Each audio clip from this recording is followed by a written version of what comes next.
Salam, hörmətli izləyicilər. 1959-cu ilin yayında Nikita Xruşov Amerika Birləşmiş Ştatlarında BMT-nin Baş Assambleyasının iclasında iştirak etmək üçün ora səfər edir.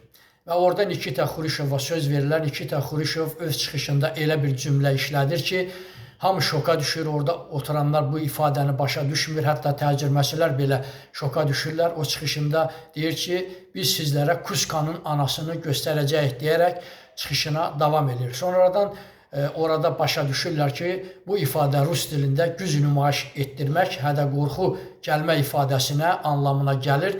Lakin onlar Nikita Xruşovun bu hədə qorxusunun miqyasını bilmirlər ki, bu nə dərəcədə olacaq.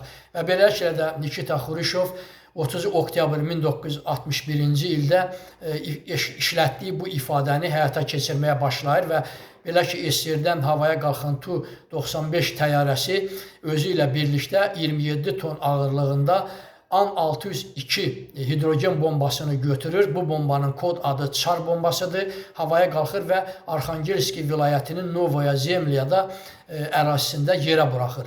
Partlayış o qədər güclü olur ki, hətta onun səsi Norveçə və Alyaskada eşidilir.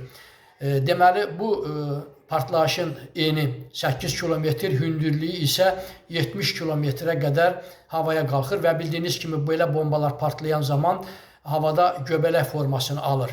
Nəzərinizə çatdırım ki, Hiroşima və Nagasakiyə də atılmış bomba hidrogen bombası idi, amma bu bombanın gücü həmin bombadan 3000 dəfəyə qədər çox olduğu bildirilir və hətta Nikita Xruşov bəzi məlumatlarda deyilir ki, bu bombanın deməli gücünü 50%-ə qədər yendirmişdi. Nəzərinizə çatdırım ki, bu bomba 1956-cı ildə SSR-də istehsal edilmişdi və bunun müxtəlif kod adları da vardı. Və Xruşov deməli bu hərəkəti ilə əslində hərbi müdaxilə yox, öz gücünü, öz potensialını qərbə göstərməkdir. Çox sağ olun, kanalıma abunə olmağı unutmayın.